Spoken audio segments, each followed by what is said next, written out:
Jesus passear na minha vida. Quero voltar aos lugares em que fiquei só. Quero voltar lá contigo, vendo que estavas comigo. Quero sentir teu amor a me embalar. Cura, Senhor, onde dói. Cura, Senhor, vem aqui. Cura, Senhor, onde eu não posso ir. Cura, Senhor, onde dói. Cura, Senhor, vem aqui. Cura, Senhor, onde eu não posso ir. Olá, meus amigos, minhas amigas, mais uma vez juntos no nosso canal Renascer. Eu sou Sônia Regina e estou aqui mais uma vez ao seu lado, ao lado dos meus amigos, minhas amigas, que junto comigo querem buscar uma reforma íntima, junto comigo querem buscar a felicidade que se encontra dentro da gente e não ao nosso redor. Porque se não estamos felizes conosco, como é que vamos conseguir ver as belezas da vida? E a felicidade é como aquela historinha daquela brincadeira que todos os sentimentos resolveram brincar de esconde-esconde, né? O medo, a tristeza, todos saíram, né? E ficaram lá esperando serem encontrados. Todos foram encontrados, menos a felicidade. E até hoje, nós, seres humanos, buscamos a felicidade fora de nós. Buscamos a felicidade na compra de um carro, buscamos a felicidade na compra de uma casa, de uma roupa, de um passeio. Mas tudo isso faz parte da vida, sim. Mas se você não estiver feliz dentro de você, não vai o carro te dar a felicidade. Essas são felicidades momentâneas, felicidade que você sente só no ato da compra, do adquirir. Mas a felicidade mesmo é aquela que te dá uma paz tão grande interior, é uma paz tão gostosa que faz você ter uma noite de sono tranquilizadora, por saber que você cumpriu tudo que você tinha que cumprir naquele dia, por realmente deitar a sua cabeça com a sua consciência tranquila. E é essa felicidade que nós buscamos, e ela está no exemplo do homem mais dadivoso que existiu no nosso planeta, que se chamou e se chama Jesus. Jesus de Nazaré. E é com ele, junto com ele, que eu venho aqui, nesse canal, buscar com você também essa felicidade que está dentro. Porque eu também estou em busca dela, buscando todos os dias me melhorar, fazer a minha reforma íntima, para poder realmente me sentir verdadeiramente feliz. E hoje eu quero falar um pouquinho com vocês a respeito dos vídeos anteriores que eu falei sobre espiritismo, sobre o que nós vamos tratar aqui à luz da espiritualidade. Falei sobre a vida de Allan Kardec, falei sobre os fundamentos da doutrina espírita, no que ela está, quais são os seus princípios. E hoje eu venho falar da importância que é fazermos o Evangelho, fazermos a oração dentro do nosso lar, tá? É importante, se você gosta, se você sente vontade de procurar um local fora da sua residência, sim, seja uma igreja católica, seja uma igreja evangélica, seja um budismo, seja qual doutrina você procurar, seja um centro espírita kardecista, umbandista, não importa. É muito bom você ir lá, renovar as suas energias, ouvir a palavra que algum expositor está lhe colocando, porque com certeza ele estará intuído pela luz de Deus, pela luz divina, que é isso que é importante, tá? Mas também a importância de praticar dentro do seu lar, para o seu lar ficar inundado de luz, cheio de luz. Então aqui eu venho te fazer um lembrete. Você está orando no seu lar? E orar com voz alta, vocês orar não só mentalmente, mas realmente falando alto para o quê? Para as paredes ouvirem, vamos dizer assim. Porque no momento que você faz a oração, você traz luz para o seu lar. Mesmo que a sua família não queira participar, que o ideal seria que toda a família participasse, é claro, não importa, porque todos serão envolvidos, tá? Naquele momento que você estiver orando. Não importa se você vai fazer sua oração no quarto, na sala, na cozinha, não importa onde você escolha, mas escolha pelo menos uma vez por semana, tá? E um horário para que o quê? O seu anjo, o seu guardião, o Espírito protetor, o nome que você quiser dar, o Espírito Santo, tá? Naquele momento, ele vai se incumbir de estar ao seu lado. Ele vai se incumbir de estar ali com você, trazendo a luz, o amor, a esperança e a fé. Então, é com esse intuito que hoje eu também venho aqui lançar esse lembrete para vocês e pedir para você ficar ali, junto daquilo, formar nesse momento um elo e vamos dizer, um compromisso de naquele dia, naquela semana, você estar fazendo a sua oração. Quanto tempo? 10 minutos, 15 minutos, não precisa ser nada extenso, pode ser pequeno. O que importa é a intensidade do seu sentimento naquele momento. Do que você precisa? Você precisa de livro, de Bíblia? Você precisa da sua vontade. Se você quiser ler alguma coisa, leia em voz alta. Se você quiser falar com as suas palavras, fale. Se você quiser colocar um copo de água para cada membro da família, se você quiser colocar uma jarra de água para depois cada um beber um pouquinho e você guardar na sua geladeira, essa água será fluidificada pela luz do divino, por Deus. Aí na hora que você terminar a oração, cada um bebe um pouquinho. É como se fosse a hóstia da Igreja Católica, é como se fosse o óleo ungido dos evangélicos. Não importa, lá estará uma energia de amor, uma energia de paz, e lá será colocado o remédio lenitivo para cada um do membro da família. É uma dica que eu te dou. Se você quiser seguir, beleza. Se não quiser, tá tudo certo. É por isso que eu quis fazer esse lembrete para vocês.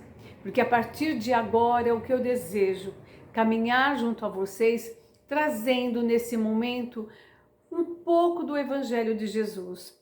Não tenho um conhecimento profundo, não sei a Bíblia decorada, não sei o Evangelho segundo o Espiritismo decorado, eu tenho boa vontade, vontade de aprender, vontade de seguir os passos de Jesus junto com você. Eu quero que você me mande suas perguntas, que você me mande suas colocações, que você dê dicas também, por que não? E se você tiver dúvidas, mande as suas dúvidas e também procure. Tem 1000 palestrantes, tem pessoas assim maravilhosas, Divaldo Pereira Franco, o Haroldo Dutra, tem vários que falam e falam muito bem, falam de coisas que chegam ao coração. Eu estou aqui também tentando junto com vocês fazer esse elo para nos melhorarmos, buscarmos fazer desse planeta um planeta de paz. E a paz começa por onde? Por nós, pelo nosso canto, pelo nosso lar, para ela se estender por toda a profundidade, não é? E hoje eu quero falar com vocês sobre o homem no mundo. É no capítulo 17, se alguém quiser, do Evangelho segundo o Espiritismo, foi o que bateu no meu coração. Foi o que eu fiz no meu Evangelho, aqui na minha casa, junto com os meus amigos. E eu quis hoje estar gravando com vocês. O homem no mundo. No 10, tá bom? Se alguém aí tiver o Evangelho segundo o Espiritismo e quiser acompanhar, fique à vontade. O homem no mundo. Um sentimento de piedade deve sempre animar o coração dos que se reúnem sobre as vistas do Senhor e imploram a assistência dos bons espíritos. Purificai, pois, os vossos corações. Não consintais que neles demore qualquer pensamento mundano ou fútil. Elevai o vosso espírito àqueles por quem jamais, a fim de que, encontrando em vós as necessárias disposições, possam lançar em profusão a semente que é preciso que germine em vossas almas e dê frutos de caridade e justiça. Nós vivemos o quê? No mundo, num planeta, com regras da sociedade. Precisamos cumprir essas regras da sociedade, mas não devemos misturar a parte espiritual. Como assim? Deixarmos-nos levar por coisas vãs. Temos que sim, e temos o direito de passear, temos o direito de nos divertir, temos o direito de nos reunir com os nossos amigos, nossos familiares, num barzinho, num restaurante, numa festa de um salão. Tudo nós temos o direito. Tudo podemos, mas nem tudo é lícito. O que é isso? Tudo tem que ser ponderado, tudo tem que ter um limite. Eu posso beber um vinho? Pode, por que não? Limite. Eu posso beber uma cerveja? Pode, por que não? Limite. Eu posso comer? Pode, limite. Tudo que é demais é ruim. Tudo que é demais vai prejudicar o seu corpo e às vezes até o seu relacionamento. Então, como aqui já diz, né, que nós devemos sim dar assistência, devemos sim estar presentes, devemos sim, de uma certa forma, seguir sim as leis da sociedade. Porém, se temos algo contra alguma coisa, devemos o quê? Lutar para modificar aquilo que não concordamos. Lutar com armas plausíveis. Quando eu falo armas, é o quê? Com recursos que realmente são bons e que não fará mal a ninguém. Porque se eu vou desejar uma coisa que fará mal ao próximo, então esse desejo já não está correto. Nada posso desejar se eu vou prejudicar alguém. Se eu vou prejudicar uma população, se eu vou prejudicar uma cidade. Então, tudo nós temos que ponderar. Continuando com o que ele nos diz aqui. Não julgueis, todavia, que exortando-vos incessantemente a prece e a evocação mental, pretendemos vivais uma vida mística, que vos conserve fora das leis da sociedade onde estáis condenados a viver. Não, vivei com os homens da vossa época, como devem viver os homens. Sacrificai as necessidades, mesmo as frívolas do dia, mas sacrificai com o sentimento de pureza que as possam santificar. Quando ele fala sacrificar, o que é isso? Quantas vezes estamos no conforto do nosso lar? Quantas vezes estamos lá, principalmente nesses dias de frio que tem feito, né? Estamos lá no nosso cantinho, debaixo da nossa coberta, comendo um fundi, quem pode, né? Eu adoraria comer um fundi, comendo um fundi, assistindo um filme na Netflix. E de repente, uma ligação, um chamado de alguém que está precisando de um ombro amigo, que está precisando de um apoio. E você pensa, é bem agora? Nesse momento? Então, nós temos que ter dentro de nós isso. Quando o chamado bate à porta, vamos atender. Temos o direito de ficar no aconchego do nosso lar? Sim. De nos alimentar, de nos aquecer? Sim. Mas não devemos esquecer de socorrer o nosso irmão. Temos o direito por lutar por coisas que a gente acha injustas? Sim, desde que lutemos com armas plausíveis. Quando chegaram para Jesus e falaram para ele sobre os impostos, e falaram tentando intimidá-lo e tentando fazer com que ele caísse nas garras daqueles que queriam já levá-lo, vamos dizer, para a prisão, Jesus, com a sabedoria que ele tinha divina, falou assim: me mostre a moeda, me mostre o dinheiro. E mostraram para ele. E ele olhou e falou: de quem é essa fisionomia? E responderam: é de César. E ele disse: dai a César o que é de César, e a Deus o que é de Deus. Temos que seguir regras? Temos que obedecer à sociedade? Temos. Estamos contra alguma coisa? Vamos lutar então com as armas certas. Se queremos derrubar algo, não é com baderna, não é com violência, mas sim com as armas da justiça, buscando sempre a sabedoria e nunca esquecendo que Deus conta conosco para socorrer aquele irmão que está sofrendo, aquele irmão que está pedindo um help para você. Continuando, vamos ver o que ele diz mais. Sois chamados a estar em contato com espíritos de naturezas diferentes, de caracteres opostos. Não choqueis a nenhum deles com quem estiverdes. Sede joviais, sede de todos, mas seja a vossa jovialidade a que provém de uma consciência limpa. Seja a vossa aventura a do herdeiro do céu, que conta os dias que faltam para entrar na posse da sua herança. Vivemos com pessoas diferentes. Dentro do nosso lar, dentro da nossa família, somos diferentes uns dos outros. Somos às vezes até opostos. Como ele diz, sejamos ditosos, misericordiosos, fraternos, harmônicos. Podemos ter divergências, mas que essas divergências a gente não leve ela a tornar um clima de animosidade. Que a gente consiga respeitar e se fazer ser respeitado, sempre buscando com sabedoria e, se for necessário, com o silêncio, porque o silêncio também é uma caridade que muitas vezes fazemos quando percebemos que não vai adiantar a gente falar nada. Seria como jogar pérolas aos porcos. Se a gente acha que nós estamos com uma certeza em alguma coisa e que o outro ainda não concorda com a gente, não fiquemos tristes, raivosos, magoados. Deixa o tempo dele e siga o seu tempo. Saiba amenizar e criar um clima de paz. Não devemos querer puxar ninguém pelo laço, mas sim trazer as pessoas com amor. O tempo é a escola para todo mundo.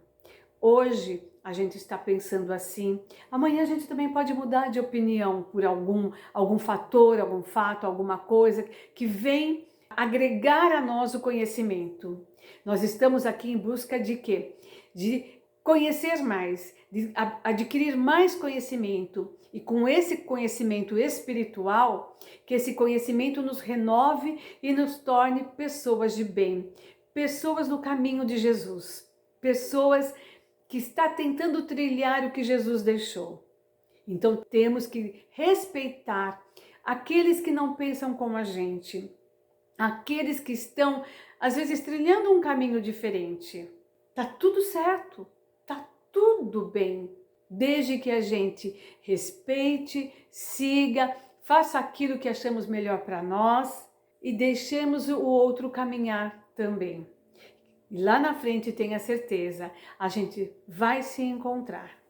Seguindo o que eles estão dizendo aqui, não consiste a virtude em assumir de severo e lúgubre aspecto, em repelirdes os prazeres que as vossas condições humanas vos permitem. Basta reporteis todos os atos da vossa vida ao Criador, que vô-lo deu. Basta que, quando começardes ou acabardes uma obra, eleveis o pensamento a esse Criador e lhe peçais, num arroubo de alma, ou a sua proteção, para que obtenhais êxito, ou a sua bênção para ela, se a concluístes. Em tudo que fizerdes, remontai a fonte de todas as coisas, para que nenhuma de vossas ações deixe de ser purificada e santificada pela lembrança de Deus. Ele fala exatamente o que para nós? Ele diz assim, que se você está ali tentando fazer uma obra, se você está em dúvida, eleve seu pensamento a Deus e peça para Ele que te dê discernimento, que te dê intuição para você concluir aquilo. Pense sempre como Jesus faria. Jesus é um excelente conselheiro. Se Jesus estivesse no meu lugar, como que ele faria isso? Como que ele responderia isso? Que atitude ele teria com isso? Você não precisa, para estar ao lado de Jesus, para estar no caminho da verdade e vida, você não precisa ser uma pessoa que fica orando 24 horas. Não. Não é isso que Jesus pede, não é isso que o nosso Criador quer.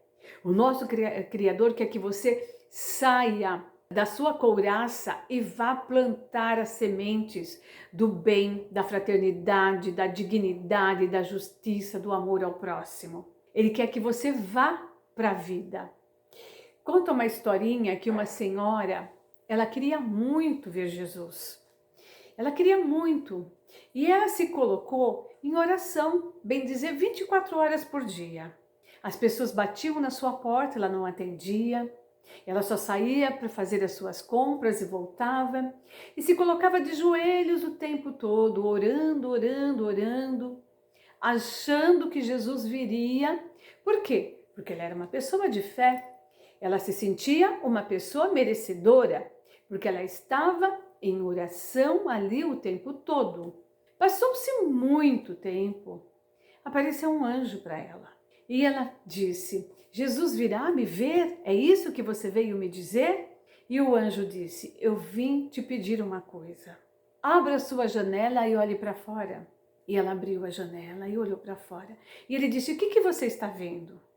Ela disse, uma praça. E o que tem nessa praça? Crianças.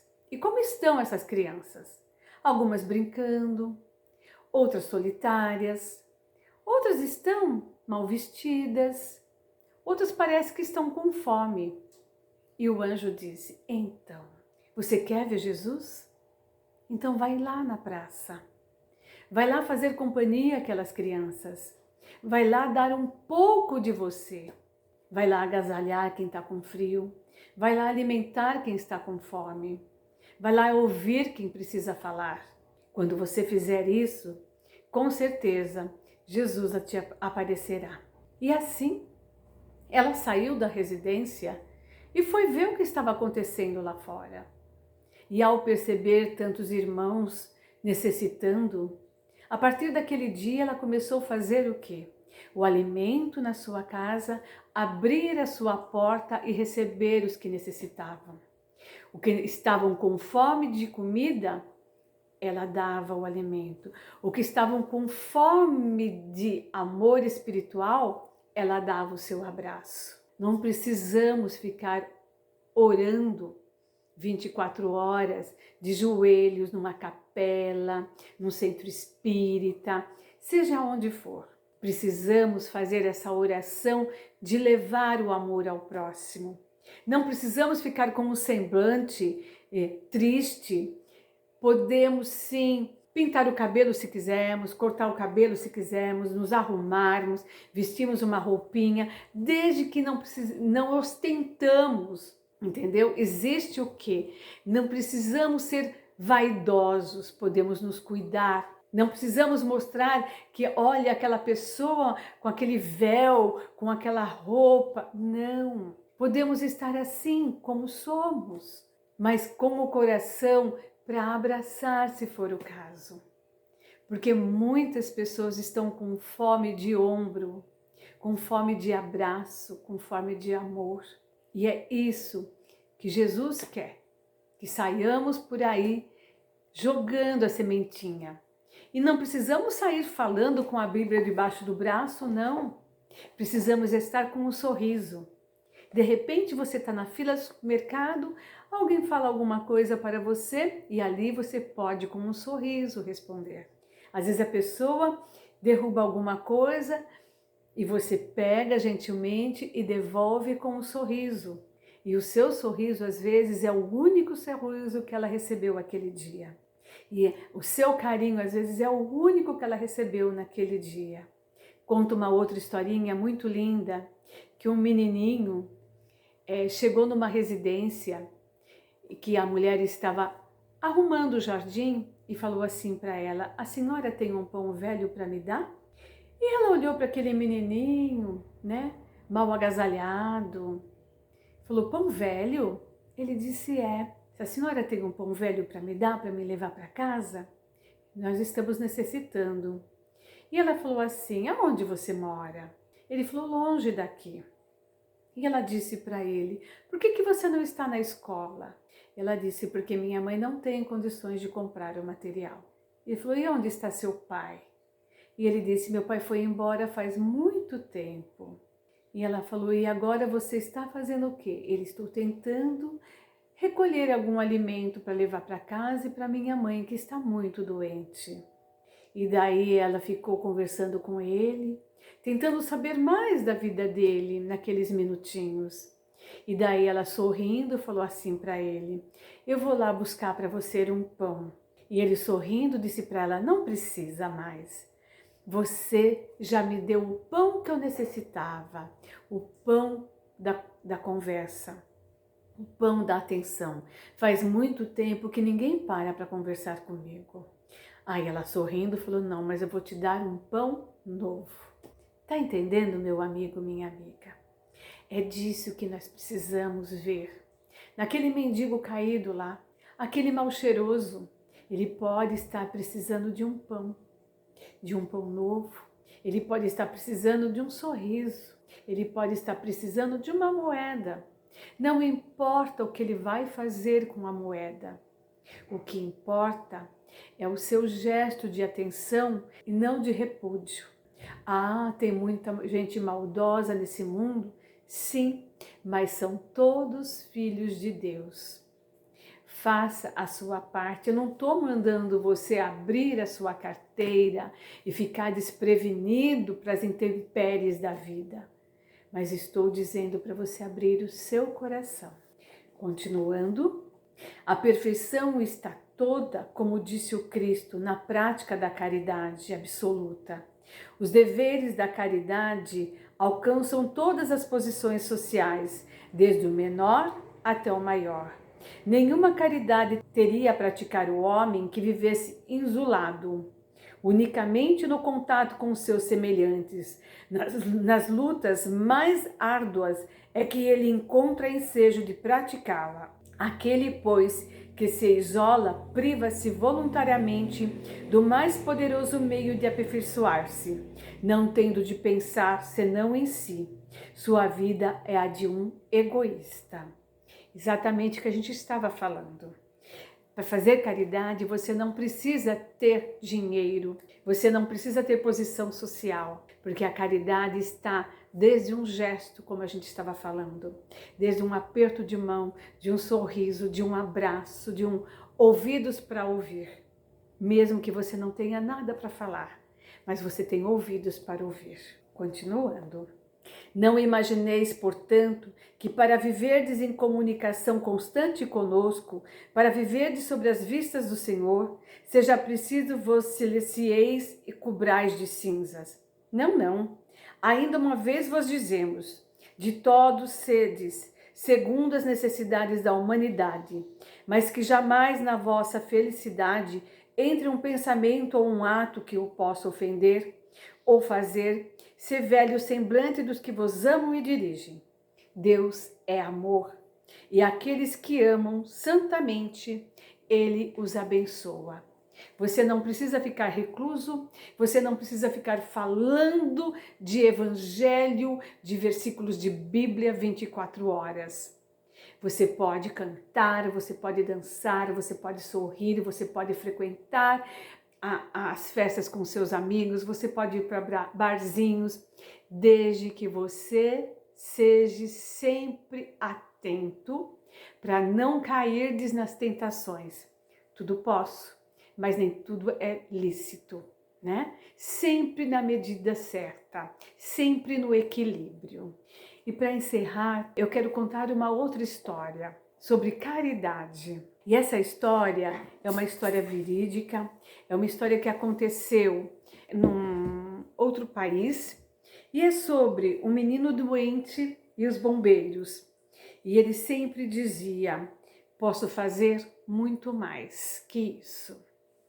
Essa história é sobre um garotinho com leucemia e ele estava já desenganado no hospital.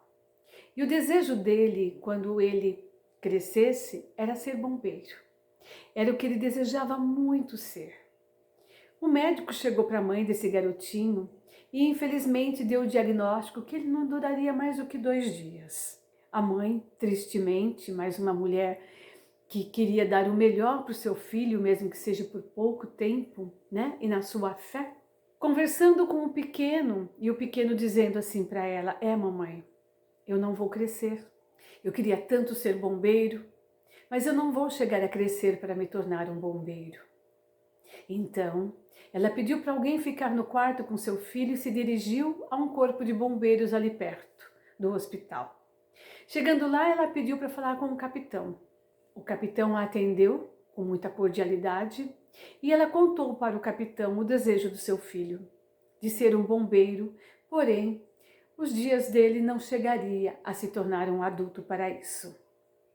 Aí, ela disse para o capitão: daria para você pedir para um dos seus soldados ir até o hospital fazer uma visita para o meu filho, para dar para ele uma felicidade?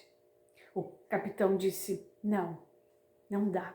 Eu posso fazer melhor que isso. E ela falou: como assim?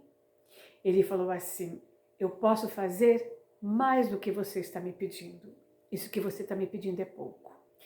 Vá e avise a direção do hospital que daqui a pouco chegará uma viatura com a sirene ligada e levará a escada Magiros até o quarto do seu pequeno. Me passe qual é o quarto, qual é o andar, aonde está a janela e mande avisar que não é nenhum incêndio. É apenas companheiros visitando um recruta. Ela falou: mas você fará isso pelo meu filho? Ele: sim. Sempre que podemos fazer alguma coisa, tentamos ver se podemos fazer mais. E assim aconteceu. Ele chegou lá com a sirene ligada. O menino não sabia o que estava acontecendo, daí ela o tranquilizou, dizendo que não era nada, era apenas uma demonstração. De repente o garoto viu na janela do quarto dele aquela escada Magiros e subindo por ele toda a patrulha dos bombeiros. Ali eles adentraram e conversaram com um menino que eles chamaram de recruta. E aí, recruta, como você está? Como você está passando?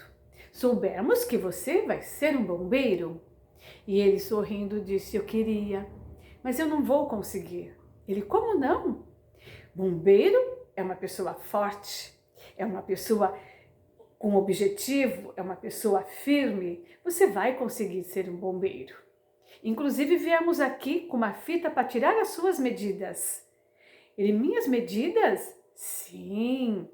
Quarta-feira da semana que vem será a sua formatura.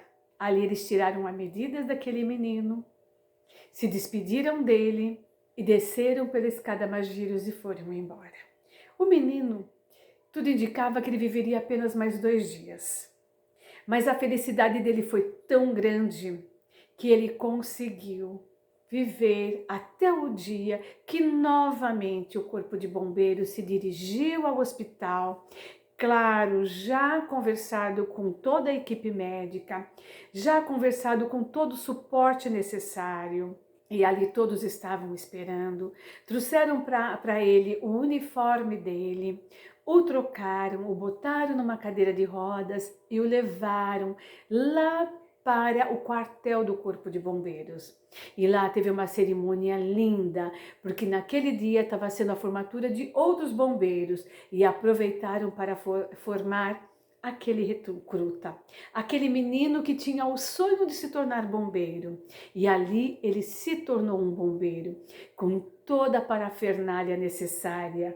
Ele se tornou o recruta mais novo de todo aquele quartel de bombeiros. Novamente levaram ele de volta para o hospital e ali ele voltou, para a sua cama, para o seu leito. A esperança desse menino era tão grande, a vontade desse menino e a felicidade desse menino era tão grande que ele viveu mais uns dias.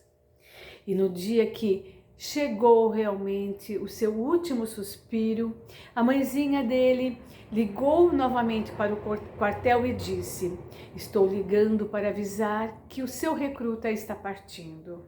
E eu quero agradecer por tudo que vocês fizeram para meu filho." Novamente o capitão disse: "Mas nós podemos fazer mais." E novamente eles se dirigiram para lá, para o hospital. Com a escada Magiro subiram todos e junto com o menino se despediram daquele corpinho que deixava aqui, mas daquele espírito que estava indo para a esfera do céu, seguindo o caminho da espiritualidade, porque o corpo morre, mas a alma não. É com essa história que eu encerro o nosso encontro de hoje e digo para vocês, nós podemos fazer um pouco mais. Fiquem com a luz do Criador, com a paz de Jesus e com o amor de Maria. Beijos de luz. Até o nosso próximo encontro.